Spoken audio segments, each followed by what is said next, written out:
നമസ്കാരം, കൊട്ടാരക്കര മീഡിയയിലേക്ക് സ്വാഗതം. ഒത്തുതീർപ്പിന് വിളിച്ചു വരുത്തി കൊല്ലത്ത് മകളുടെ ആൺ സുഹൃത്തിനെ പിതാവ് കുത്തിക്കൊന്നു. ഇരവിപുരം മാർക്കറ്റിന് പിൻവശത്ത് വാടകയ്ക്ക് താമസിക്കുന്ന അരുണാണ് മരിച്ചത്.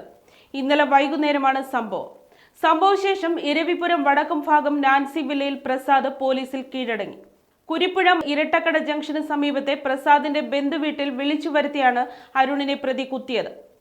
അരുണും പ്രസാദിന്റെ മകളും സ്നേഹത്തിലായിരുന്നതായും പലതവണ ഇതിനെ ചൊല്ലി ഇരു കൂട്ടരും തമ്മിൽ പ്രശ്നങ്ങൾ ഉണ്ടായിരുന്നതായും നാട്ടുകാർ പറയുന്നു. മരണപ്പെട്ട അരുണും കൂട്ടുകാരനും കൂടിയാണ് കുരിപ്പുഴ പെൺകുട്ടിയുടെ ബന്ധുവീട്ടിലെത്തിയത്.